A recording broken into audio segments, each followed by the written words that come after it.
sou Sylvia Hartmann e você está assistindo ou ouvindo ao Remotacast, o seu podcast sobre trabalho flexível. Aqui eu converso com quem está na vanguarda do trabalho remoto ou híbrido no Brasil e no mundo. Essa temporada é uma produção da Remota com oferecimento da Logitech. Para trabalhar de qualquer lugar com qualidade, presença e colaboração, a tecnologia certa faz toda a diferença. Com webcams, headsets, mouses e teclados, a Logitech é a parceira ideal de quem leva o trabalho flexível a sério. A empresa ainda conta com inteligência artificial para aprimoramento de som e imagem com foco em performance e ergonomia. Torne a sua rotina mais produtiva e a sua cara com Logitech. Aponte a câmera para o QR Code na tela ou clique no link na descrição do episódio e conheça a linha completa da Logitech. Vale lembrar que, se você preferir, há sempre a possibilidade alternativa de você assistir os episódios internacionais via YouTube, onde você pode aplicar as legendas automáticas. Aproveite o conteúdo. Bem-vindo, bem-vinda a mais um episódio do Remotacast. E hoje a gente tem um episódio super especial, porque vai ser a nossa primeira entrevistada internacional dessa temporada. Eu já vou contar um pouquinho mais sobre a Kasia para vocês, mas lembrando aqui que o objetivo do Remotacast é trazer boas práticas, ensinamentos, bastidores das empresas que estão liderando no mundo a aplicação, a implementação e a operação do trabalho remoto e do trabalho híbrido.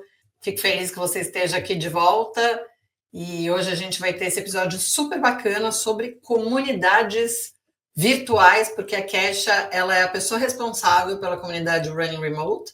Se você ouviu ou assistiu ao último episódio em que eu entrevistei o Vinícius Coelho, da Time Doctor, eles são os criadores da comunidade Running Remote.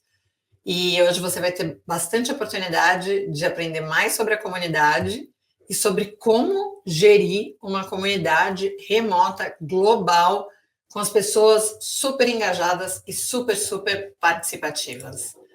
Welcome, Kasia. Very happy to have you here at Remotacast. Thank you so much. Yes, so Running Remote, as you've mentioned, is a global community and a conference that is on a mission to enable the transition to distributed work. So it's brought to you by Time Doctor, as you've mentioned, which is a workplace analytics platform, and we bring together leaders and thinkers and practitioners who are actively building and scaling remote companies and distributed organizations. So it's a space where people don't talk just theory. They share real-world examples. They share the lessons, but also the failures, experiments, and everything that truly, takes to lead a distributed organization. So Running Remote was founded in 2018 by the founders of Time Doctor, who were looking for a way to connect and learn from other remote founders. As you can imagine, 10 years ago, the conversation was focused mostly about freelancers and digital nomads. There was no space and ways to connect with founders who do the same thing. And also, I feel that people were running remote companies out of their personal preferences. They wanted to lead a business that matches their lifestyle. So, at the very first gathering that happened in Bali, we had early adopters. I'm so sorry I wasn't there. It must have been amazing. It was. And we had early adopters of GitLab, or founders of Buffer and FlexJobs. They were all in the room learning together. So Running Remote was born out of this gap. A place, it became a place where founders and executives can learn from each other about running and scaling distributed teams. Yeah, that's amazing. And right now we have, how many people we have at the community globally?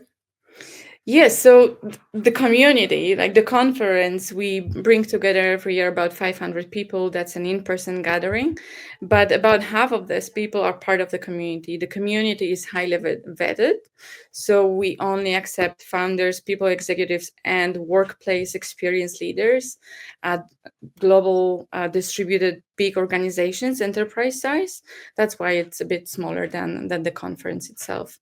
Um, and we've moved from Bali uh, to where we've done it. I keep forgetting because it's so many places: Canada, Montreal. Then we went to Portugal, Lisbon for 2 years, and the last year was Austin, Texas, and we are coming back to Austin next year.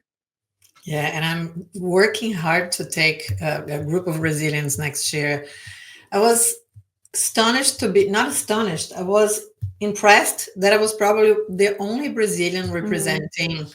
Well, we have Vinicius from Time Doctor, but he works in an international company. So I believe I was the only one representing the Brazilian market, both last year in Portugal and this year in Austin. Mm. So I'm really looking to bring more people next year so we can share all this information and this knowledge and all this learning with the local market, which is also the purpose of this podcast. So I think it will be awesome to take some Brazilians to the event. You feel the Absolutely. energy. It will be great. Exactly. That's what we are looking for, the Yeah, Brazilian vibe. I must say, and you probably can you notice that running remote has this its own different vibe. It's not like any other conference. There's no awkwardness there. People know each other. 40% of committee members come to the conference, so they already knew each other because they've yeah, met we at the talk it. Yeah, we talk it. right. They're Slang. already talking. Yeah. So there's a lot of hugging. I don't want to sound like it's some spiritual event, but people come and they are looking for the peers that they already know, and everyone is hugging each other, and it's special. It's different. This is very interesting because it reminds a lot of the offsite events that we recommend. We both of us we recommend that remote companies do because you communicate with that people all year long and you work together and you face challenges. But once in a very while, it's Mhm. very nice to be in personal and, as you said, to hug. The day I got to Austin this year when I arrived, one of the members of the community he sent a message at the group like, who wants to join me for training tomorrow morning at 45? Let's do this. And I actually I went there and it was amazing. You start meeting these micro communities that exist within the largest community and you find people that Mhm. you feel like, which is Yeah, really nice, really, really nice. it is pretty special, and I must admit that part of this is because the people that come to the community, they are already very open and generous. They are part of the remote teams, and they have it part like as part of their DNA to be transparent, to build in public, like GitLab. We've all learned it from GitLab, and we follow their lead. And so when they come to the community, they already have this into their DNA, which is pretty special. I don't think every community is like that, if it is, it takes time to build that, and it also took time here as well. But the fact that people were so open already, and often they have radical transparency at their organizations, that made it easier. And when did you get involved with the remote scene? Mm.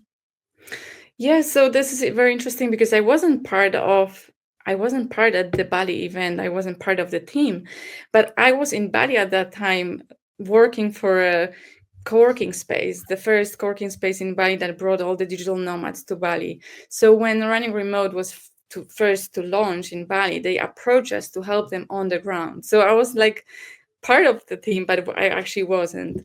And then when my journey in Bali, I lived there 5 years, has finished, come to an end, I approached the Running Remote team, and it was kind of like a natural transition. Let's work together to continue in the either other places, other continents and countries. So that was 4 years ago. 4 years ago. And then you moved to Portugal.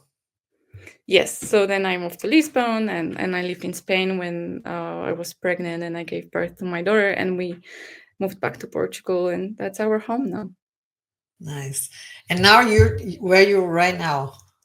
Now I'm in Poland because I'm originally Polish, so my family is here. And once a year in August, we come here for at least a month, so my daughter can practice her Polish and get to know her grandparents and spend time with them. So yes, I'm taking all the benefits from remote work.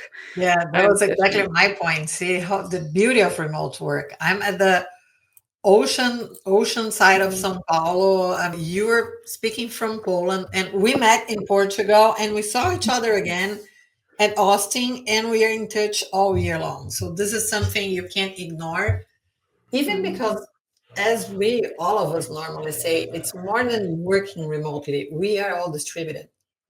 Mhm. Yes, the Companies were distributed is. already distributed before the pandemic, so we have people everywhere. Why not learning to work remotely and get the most out of it?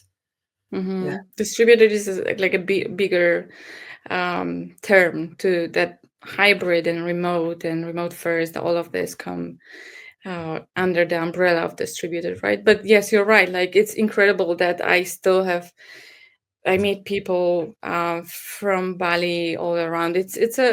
It's not such a small big community after all. The people working remotely and working for distributed teams, we all know each other. A sua empresa é remota, mas o trabalho não flui como deveria? Ou você adotou um modelo híbrido, mas cada área funciona de um jeito, não existe alinhamento entre as lideranças, causando insatisfação na equipe e, no fim das contas, ninguém segue as regras? Aqui na Remota, te apoiamos a implementar o trabalho flexível com intenção e consistência. A partir do nosso assessment organizacional, o Remota Scorecard, fazemos um diagnóstico completo do seu modelo de trabalho, apoiado em dados, e entregamos para você um relatório completo com informações, boas práticas, pontos de melhoria e como você pode ter um trabalho flexível sustentável. E se a sua empresa já tiver práticas estruturadas nos modelos flexíveis, a gente reconhece isso com o selo Remote First da Remota. Aponte a câmera para o QR Code ou clique no link aqui na descrição do episódio e agende uma reunião. Yeah. And from your perspective, how has remote work evolved since you started with since when you were in Bali and helped hosting the first event? So interesting. Such a good question to reflect back on those 10 years. It changed tremendously. Like we talked about the history of running remote, and 10 years ago, it was mostly founders leading their businesses out of the remotely because that's how they felt was best for their lifestyle. And the discussion was about digital nomads mostly and freelancers. And then the pandemic happened, as you know, and everything accelerated. All of the sudden, one day next to another, we were all working remotely, whether we've done it before or we haven't. And as you know, many companies have either stayed that way or they said they've tried, it didn't work for them. And for many reasons, they might blame the culture, the fact that it's hard to connect. But I believe that it's because they haven't reinvested the money that they would have spent on the office into the operational system, because remote work is not working remotely, and that's it. It's a different model of working and different operational model to run a business. And another milestone, I think, is what's happening now is this normalization of hybrid work. So most of the people nowadays work remotely. I'm speaking to a lot of friends here in Poland. There's not that many remote companies, but most of my friends work from home at least 3 times a day, three times a week. So according to the newest Flex report, I think it's just the 34% of US firms actually require the 5 days into the office, which means, more than 60% of the companies Yeah. work hybrid. So that wasn't the case before pandemic. That's a huge. And another huge milestone, another thing I'm seeing inside of the community is the influx of this big, amazing organizations like Zillow, like Atlassian, like HubSpot that are part of the community that are actually reinventing this, like working on the playbook. There's no playbook for them on how to do this distributed work at such a big scale. So running remote is, I feel, at the center of this conversation, where these companies meet, they have roundtables, and they are working on this together, because we have obviously the GitLab playbook and other playbooks, but GitLab is 1,000 employees. What about those like Amadeus that is 200,000? And 200,000. Yeah, it was amazing. I saw her panel at the event, and I was so impressed by the work she's doing, and with like connecting AI with hybrid work, and researching over and over to understand how people are working, how they're producing, how they're feeling, how things are developing. They're huge, and they're remote, hybrid. yes, so this is a big thing we are seeing now, and the companies like this are starting to join the conference, which wasn't the case back then 10 years ago. And it's amazing how they are leading the way, and showing it's possible. So it's I'm super happy to be part of this conversation, and see them building this playbook.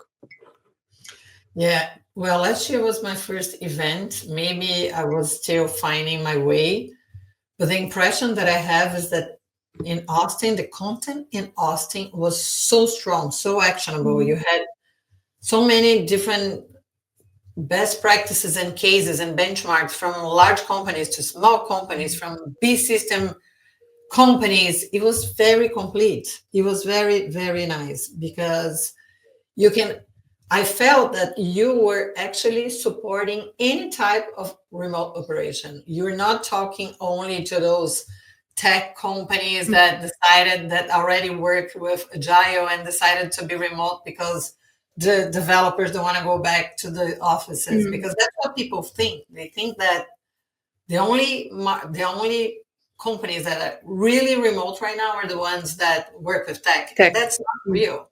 That's not true. Yes, it's not true. We had their companies that are huge law firm that is remote. There are companies like Zillow, which is okay, they have tech, but it's a real estate company. There are companies that are there was mining company there as well at the conference. So it's absolutely not true that remote work is just for tech. Yeah, I really appreciate that you've mentioned that the content was well curated and actionable. We're trying very hard to make it actionable, because at this stage of doing this even 10 years ago, we no longer want to talk about why you should do remote. We don't want to talk to this audience anymore. We want to talk about how you do remote well. So we've passed that time.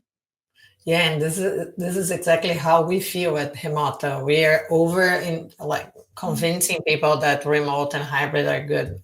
Like, whatever, it's cultural. This is cultural. If they don't want to try working remotely, if they don't want to invest on changing the way of work, the ways of working to improve their operations, I'm not going to convince anyone to do that. But if any company wants to know how, that's why we exist. We, us, Remota and running remote. Yes. And what do you think it's running remote's role in the coming years, when we think of the development of AI and all these companies struggling to either go back or stay remote or hybrid? How do you feel running remote it's going to be a part of this conversation? Yeah, it's such an interesting time we are in, right? But we continue with our mission, which is enabling the transition to distributed work. We want to fill in the gap between the return to office headlines that we all hate so much, and the wealth of data and research and lived experiences of community members that prove that remote work and distributed work not only functions, but it thrives, it works. So, we know that remote workers are more productive, more engaged. We even sleep better. I've read it like 2 weeks ago that we have less problems with insomnia.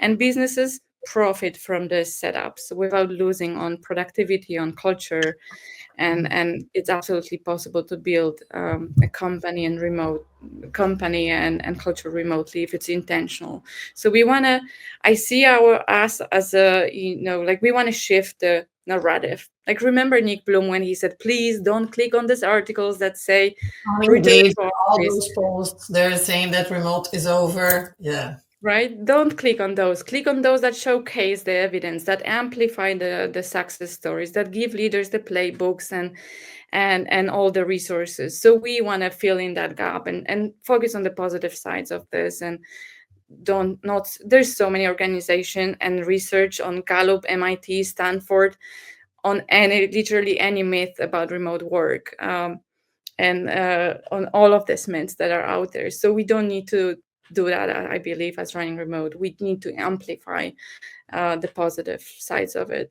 Now, AI is huge here, and it's so interesting. And Brian Elliott writes about this a lot on his LinkedIn, how interesting it is that companies don't see that in the AI, in the transition, using AI every day and this huge transformation, being remote or distributed is like crucial, because we will essentially have robots and bots working with us as our teammates who are distributed. So it's so interesting that there's still leaders not seeing that. And leaders like Dharmesh, who is a founder of HubSpot, he keeps talking about this, that we, it's distributed in AI. There's no way of doing AI without being distributed. So I think it's a matter of a few years that everyone will realize this, and that's going to be another milestone Yeah, of for like sure. remote work, how AI has changed it. Pandemic has changed it a lot, and now AI is going to do the same, hopefully. Yeah, it's interesting that you mentioned how it's because normally people, when I ask people, what do you think it's the connection between AI and remote work? And normally people start reflecting on, I think AI can help productivity remotely. No, it's the opposite. Mm-hmm. It is the opposite. Companies that operate well remotely are much more prepared to work with AI due to Yes. uh, many different things. Like as you mentioned, you have a robot, you have people distributed, you learn to document, you work asynchronous. There's so many different reasons why working remote will help Yes. adopting AI. It's very interesting. We are way ahead, I think. The remote companies are in a perfect position to like lead this transformation, because they've been documented for as long as we know. They are communicating way better. Working with AI, it's all about communication and writing a good prompt. We've been doing this, Yeah. before pandemic, the way we've communicated with our teammates. So we will lead that transformation. Yeah, that's for sure. And tell us about the community itself, the few hundreds of people that we have at the members of the community. How do you keep all of us, I include myself, engaged? How do you plan the activities? How do you bring this community to life, a virtual community to life? Mm-hmm. Yeah, I wish there would be like a simple recipe for building communities, but there's no like one thing that you can do to build a community, and every community is different. And I think one thing that we all underestimate when we think of communities is the time, because trust, and you need trust in the community, needs time, and communities are really relationships at scale. So you really need the time to build the trust, and only when you have trust, people will contribute. And I love this, my peer community builder, who is actually Brazilian, Laís de Oliveira, you might want to talk to her. She mentioned that once, community building is not for marshmallow eaters. And what she said, what she's referring to, is the famous Stanford experiment, in which children were given a choice. I read about it.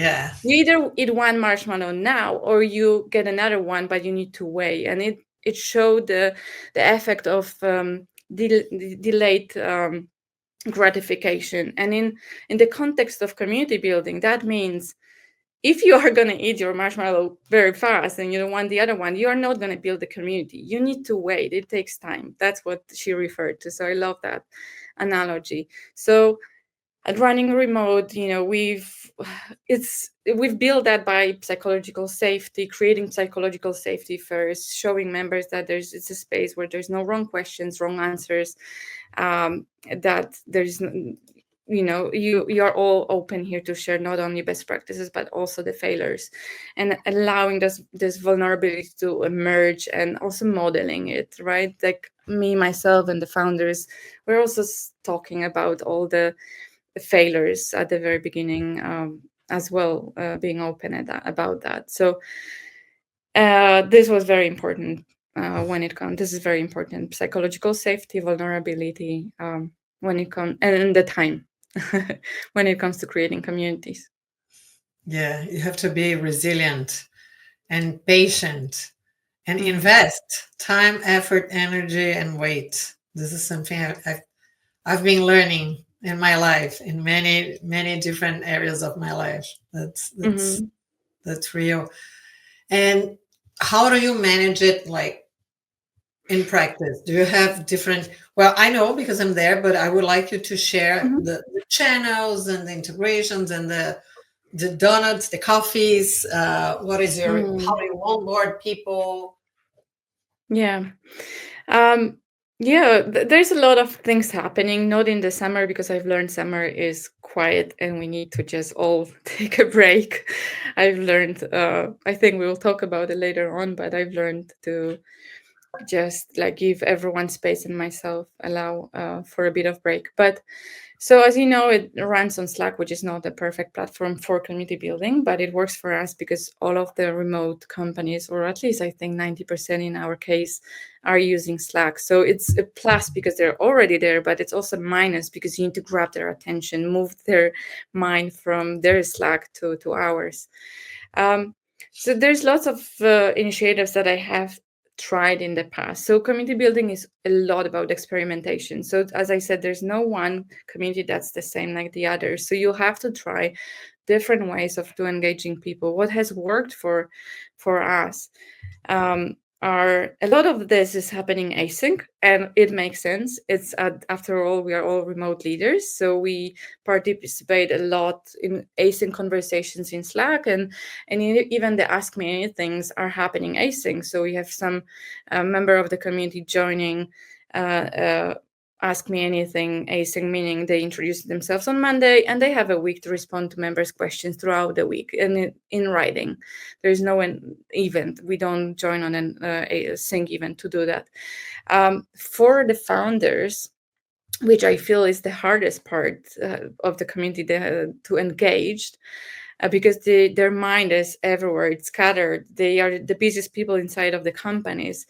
It takes time and find the right format to for this kind of people. So what has worked inside of running remote community are masterminds, and founders tend to like this format a lot. And those are like monthly sessions with founders of small companies with founders of small companies, founders with companies with 200 and plus employees together, people ops together. So there's this peer connection happening. There's 10 people and all the attention is on one challenge or one person's challenge. And we bring one topic and we just deep dive on that topic, like remote hiring or AI transformation, or how is AI going to impact the workforce. So those are the masterminds. That's the monthly sync sessions that work particularly well for founders, but also people ops. Another way of that people love to engage here, basically engaging in conversations that are asynchronous and helping each other out and sharing their best practices, their playbooks, their compensation strategy, you name it. They go and share everything they can, sometimes things that are not publicly open, publicly available. They would also share that. And the running remote conference, like this is like such an amazing for us it's like a retreat. It's the same like a remote companies do retreats. We do the running remote conference to connect with each other. And I think Atlassian has shared that retreats, in their case, they've measured that. They measure everything. They're amazing. But they have measured that the engagement after their retreats lasts about 4 to 6 months. And I can also confirm that inside of running remote community, that energy, that vibe, that energy just lasts in the community for 6 months. So it's very important. We should do it twice a year. Yes. That would be ideal. Yeah. And what were the biggest mistakes or lessons learned in engaging such a high-level community throughout this last 10 years? Yeah, I think it wasn't so much a mistake, but I think underestimating the time it's gonna take. It's one of those things. Like we just thought it's gonna be faster. I think everyone, when they build community, think it's just gonna be faster. Often people think it can be done overnight. Yeah. It doesn't. It just takes a lot of time. Also, the fact that when I joined the community, when I started leading it, I wasn't recognized in this space. I'm not a founder. I'm not a people ops executive, so I didn't have that knowledge yet. It took time to get their trust that I'm the right leader. I'm the right person to do this. Now it's slightly different. I've learned. They were my biggest teachers. I've learned so much from the remote companies on how to do community well, because they are doing it for a long time. Some of them have been doing it for 20 years. And building a community inside the company and building a community like this is very, very similar. So we've been learning both ways. But back to mistakes, I think we were counting that, we'll try one thing and it's going to stick, and it doesn't. And you just need to try thing after another, sometimes 10 different initiatives until you feel something works. And also it doesn't necessarily mean it's going to work for the next 6 months. People get bored, so you need to come up with a new type of event, new initiative, and that work never ends. So I think that's a learning for us as well. And what do you think are the main differences from a transactional community to a transformative one? Because what I see goes back to your point that we have to wait until communities work and are built in trust. But I see a lot of companies creating communities on WhatsApp, for example, or even Slack, or just creating communities and putting it there, inviting people and expecting people to be part of it. And it just doesn't work this way. So this is, for me, this is very transactional, but I would like to hear from you. What is the main difference from transactional to transformative communities? Yeah, I love this question. And I actually might be a good LinkedIn post about that. I think I'll share for sure. Right. Transactional communities, I think, are, it's about what you get. You go there, and I think, it's like, what do I get? It's not about exchanging the value. Transformative communities is about what happens when I join this part of this group and how it changes me, or how it changes how we operate. It is much harder to measure this, though. So I understand when leaders, they have a pushback on like communities in general, because it's really easy to measure the likes and engagement and the number of comments. But did it actually help anyone? It's much harder, and it's very much nuanced, and it lives in anecdotes and people willingness to actually share that with you as a community leader and as a business. So recently someone in the community has shared to me, and I asked, can you please share this with everyone? It's such a big thing. And she has shared how their company has struggled. The last year has been a lot of struggle with whether it be remote or pushing back people back into the office. And after a lot of this conversation that happened in the community, the data from the conference, and then all that, has made that company to transition and trust, to transition to fully remote and trust in their people to do the job remotely. And she has specifically shared how the community has helped with that. So this is transformative. This is not a transaction. She came there, she helped. She's also Brazilian, so you might want to talk to her. Yes, I need to introduce you to her. So yeah, it's different, but I don't know how this happened. It just happened, and people came here. I really believe that people have. It's a natural human nature that people want to help others, and it makes you feel good. And it's just a matter of finding the people that want to do that. And not everyone who comes to community contributes, obviously, but a lot of them feel the need of helping others, feel the need what they've learned to share it, and so that you don't need to go through the same mistakes. Yeah.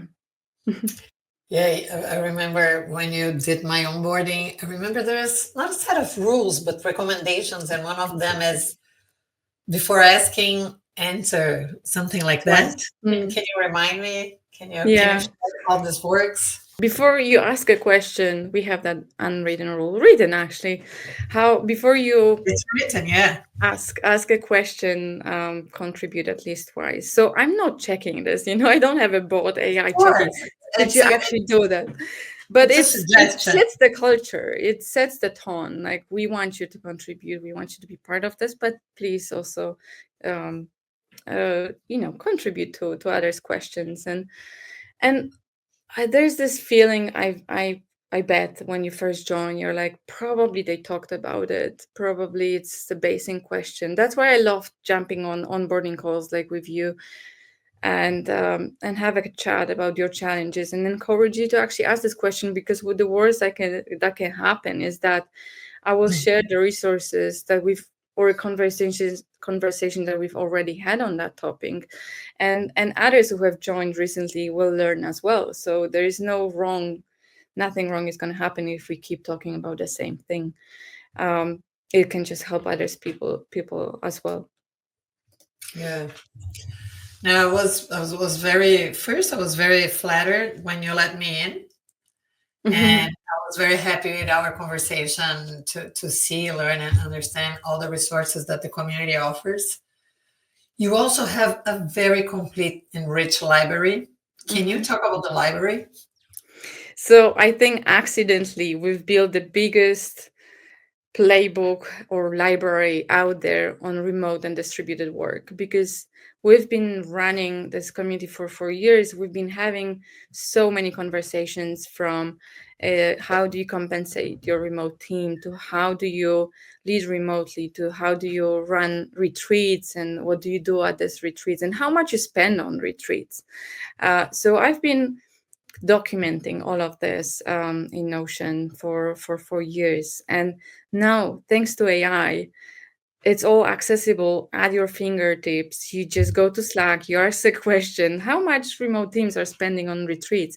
And it gives you answers not ChatGPT hallucinating. It gives you answers from our conversations, from Slack and from Notion. So it doesn't make stuff up. It's peer content and feedback. And that library now has more than 500 pages, 50,000. Last time I checked, it was 50,000 words. And imagine that. The Lord of Rings, the whole collection, the 3 books, has 480,000. So we basically wrote the whole collection of the Lord of Rings. That's the size of the library at this point. I am a big fan, a lover of the Lord of the Rings. So I love the example. Yeah, I haven't read, but I know the size of those books. So we have talked a lot. Yeah, and monthly, normally you share a newsletter at LinkedIn that we normally translate, of course, referring to running remote, but you always bring different topics that are key to remote operations. I remember one of them, I think you spoke about onboarding, documenting. How do you pick those topics, and how do you develop those conversations? Yeah, this is another way of engaging members that I haven't mentioned before. Thank you for bringing this up. So as you know, running remote is a paid community. So for a long time, I felt that this knowledge should just belong to these people. They're paying for it. Like, I cannot take it outside and share. Until I finally just asked, like, are you okay with me sharing this? I feel there is so much knowledge here. That's great that we are all learning, but there is thousands of others that could also benefit. And to my surprise, they all said yes. Again, this is the generosity of the running remote community. So they let me take these insights and share them on LinkedIn in a form of a newsletter. And the topics, the way I curate these topics is just by looking at the challenges that are happening, that are shared in the community, that the challenges that I hear of in masterminds and I know will be interesting to the same people that are part of the community. So as you said, we've talked about acing, about all hands and how to do it well. We've talked about onboarding and productivity and measuring performance. What's interesting about this newsletter, there is no why, like we skip that part altogether and we go to the how, and we share, okay, what has worked for you when it comes to async, what didn't work, what have you learned, when you should actually get out of async because it no longer serves you. So examples from like all companies that are part of the community that contributed are shared there, so you don't hear me making stuff up on async, you hear from others how they've done it and made it successful. Yeah, for us, it's a great content. It's always a source of knowledge for us. I mean, at Remota, and to share and help our clients, but also due to the language barrier, because as I was telling you before we started the podcast recording, very few Brazilians speak English. When we think of knowledge workers, it might be a little bit more, but most of the population don't. So every time you share those articles and newsletters, what we normally do, we do like an intro, just sharing our view of this, and then we translate it because it's a way to Bridge the gap. yeah, exactly. So it's very good. This is a challenge for our country. It's a challenge for Brazil. But it's also an opportunity, as since we have access, it's a way to bring this knowledge to more companies and more people, and to maybe inspire other companies to try those initiatives, because again, they're very actionable. They're real life, not experience, real life initiatives that are done by remote companies that are thriving. Yeah, I like to say that there's no SEO fluff. We don't have SEO now. We have GEO. AI is changing a lot of this, but there's so much weird stuff out there on remote work, right? And all of that has been done because of SEO. Whereas this is not created with just to get your click on our website. This is created to share the knowledge, and this is examples and lived experiences from those companies. And that is to say that even if you take this and you take this engaging, I don't know, how to engage your remote employees initiative and do it in your organization, that doesn't necessarily mean it's going to work. Your organization is different, the culture is different. So this is to inspire. But again, like I believe a lot of this is about experimentation. You need to check okay, try this, all hands, run it that way. Didn't work, try another one. There's 15 other ideas in this newsletter, and God knows, maybe one of them will stick. If not, you keep looking. Yeah, it's the good old, you don't have to reinvent the wheel. It's there. Yes. You can just try. You might just try. You might as well Others have tried already. Yeah. Now, about rituals. When you think of overall rituals for remote companies, what do you recommend in amidst async, sync, and one-on-ones and retreats? What are the main rituals that you recommend that remote or even hybrid companies apply? Yeah, that's a broad question, and again, probably no one solution that would fit all. It's all about experimentation. I mean, for in-person connections, and it might sound weird. It still sounds weird to a lot of people that remote teams are meeting in person, but this works. There's no way to replace this connection the foundation, the trust. There is a way to intentionally build that online, but it takes longer, and it's not as effective as meeting once a year. Invest that money and time and meet your team in person. So this is definitely something that remote teams, the ones like GitLab, like Doist, Checklead, they're doing it. They know that it's worth it. It's worth the investment. I think the engagement part is huge, and it's a big topic. We wrote a whole newsletter about it, but it comes down to understanding what engagement is, what engagement isn't, because often it feels like, okay, just like in the remote community, likes and comments, is this engagement? No, engagement is linked with the goals of the company. So you build engagement initiatives not for people to have fun and play ping pong or join some games on Friday. You are linking that with the company goal. So if the goal for this year, actually for most of the companies is AI transformation, believe it or not, then you need to link that engagement initiatives with your goal as a company. If that's revenue and AI transformation or something else, you link them together. And like the rituals inside of the community, like I've mentioned, the masterminds, it's like a ritual at this point because it's happening every month. We know it's in our calendar. We know we are meeting. Matchmaking has been extremely successful as well. People at the very beginning, I was doing this manually. Now AI helps me with that. But basically, imagine when you come to a party and you don't know anyone. You at least want the person who invited you to the party to introduce you to a couple of friends that are standing there, and that helps you stay at this party longer. If no one would have done this for you, then you'd probably left. So that's the same online. Like you want to feel welcomed, and you want to feel that you belong, and so it's very important that we invite the people. We connect member to member. At least my goal was at the beginning to connect you with 2 other members based on your role or the company size, on your challenges or the expertise that you have.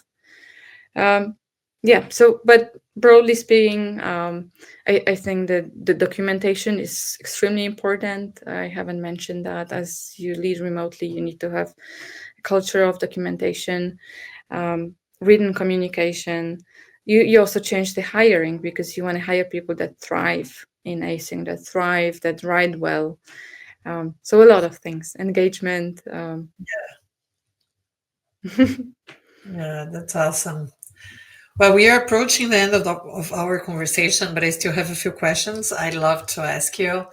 The first one is, what was the most unforgettable moment you experienced with the community? Yeah, it's hard to pinpoint one moment because it's this moments like you and I meet in person, right? It's like every conference is special because I'm meeting people sometimes for the third time, sometimes for the third time in person, but sometimes for the first time in person after we've been chatting on the mastermind for 4 years. So I have a member that she's part of the community. She leads a big marketing agency in the States, 200 people, they're amazing remote team. And I've met her in person for the first time after 4 years in Austin last year. Those moments are super special to me. The moment where I can see them, touch them, and give them a hug, and vice versa. It's it brings tears to my eyes. So it's every little moment that I have with a community member at the conference. This is unforgettable. Yeah, that's beautiful. That's very nice. And what is it like for you to live and work remotely in practice? How does it feel? How is your life? How does your life look like being remote? Mm. Yeah, I mean, you know that I'm a mom of a 6 years old daughter, and I cannot imagine my life without remote work. Like I don't know how people who are parents do this with while also have to go to the office. So it's tremendous for me. It brings tremendous benefits and and that's how I'm raising my daughter. The other day, I think this year, she has asked me what's an office, because her father also works, my partner works remotely, so she actually doesn't understand what's an office.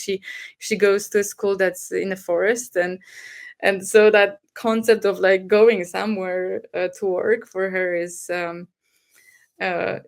actually even to my parents. And earlier today I had a call with my teammate, and my father just came and sit down here at the couch, and he was just sitting listening, and I'm like, Dad, like everyone can see you. So it's for me it's like so normal. I've been doing it for such a long time, but still for my parents and other people, it's still very much new, and like they don't understand the concept. But yes, it's huge for my life. It's very important. Obviously, there's still, I'm finding it, and I don't know if it's the same for you, but we've had this conversation in the community the other day that it's either I always consider myself an extrovert, and I feel that I'm becoming an introvert, and I'm wondering, is this because of not running remote? Is this because I work remotely, or is this because I'm getting older and I don't need that many people around me and I'm focusing on my friends? So I'm trying to understand if this happens to other people as well, and whether that's remote work that's changed. I'm not saying I don't like that. It's just different, and it takes a bit more time to get out of my comfort zone and be in person with other people. No, it's a brilliant thought. I definitely feel this way, and I think for many reasons too. I was thinking this morning, after we accomplished so much in life, and we accomplished to be able to choose from where we want to work, it's you don't need to expose yourself to so many challenges and threats and people that you don't necessarily connect with, which is good sometimes because it helps diversity, it helps thinking differently. But you don't have to be out there uncomfortable. So it's good to have this control of your space, and by space I don't mean just the office, but where I live and how I live. So I think it definitely makes sense. But in the other hand, I think I have much deeper connections with the people. That's true. Yeah, like I just did a post yesterday at LinkedIn about it, that I'm finally part of a real like personal community here where I live. I've been here for a year and a half. I moved to the coast of São Paulo, and I have never ever had such a strong community of women and people who help each other, are part of each other's lives. So it is and it isn't. I mean, we get more. I think it might be we're selecting more, maybe.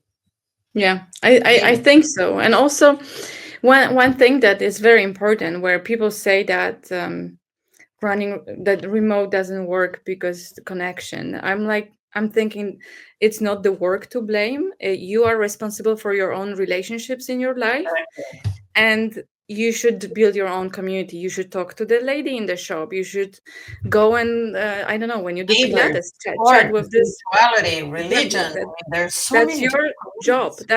We cannot blame the company for lack of connections. This is our job, and as a remote workers, we need to get better at this. Yeah, well, definitely. And the last one, which we ask all of our guests, what are the biggest myth about remote work and hybrid that you would like to bury once and for all? Oh, there is many. You know what? Actually, I've built using AI, using Lovable. I've built like a page called Distributed Mythbusters. I haven't yet launched it, but basically it takes the myth and it just kills it with all the research that is out there. Like remote workers are not productive, and just puts it together because there's so much research out there that we are more productive, that the culture can be remote doesn't kill the culture, that we are innovative and so on. But I haven't launched it. When I launch it, I'll let you know. But I think the one that really bothers me is about productivity. Like there's so much research. I think my AI tool has found at least 20 something research from MIT, from Stanford, from Gallup on how remote workers are more productive, if not at least equal. And I think depending on the source and an industry, studies show that it's anywhere between 13 and 30% increase in output. So if I could bury one, I mean, I would love to bury all. Hopefully you'll do that soon, and Running Remote can do that. We will continue doing this, but the productivity one is really hurts. It really hurts. I think that's why I would like to bury it. Well, it was amazing to have you here. It was, I'm sure our listeners and people who watch the podcast are going to learn a lot from you, learn from the source. I think that you guys at Running Remote, you're a very important source of information, of best practices, of even just how it can be, how work can be in the future, the philosophy of remote work. I'm very happy to be part of it. It was a discovery in my life when someone sent me a message like 3 years ago, are you going to attend Running Remote? I said, what? Attend what? When I entered the website, I just registered, ding! And then I figured out later how I was going to get there and where I was going to stay.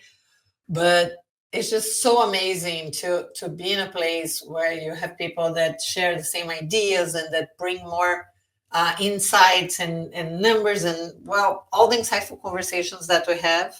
I want you to know that after Lisbon, after the event last year, it was a turning point in my career to either insist or give up. I'm not sure I would give up, but at the time I was still working with leadership development and career. So I was in a point of maybe I would just invest on that.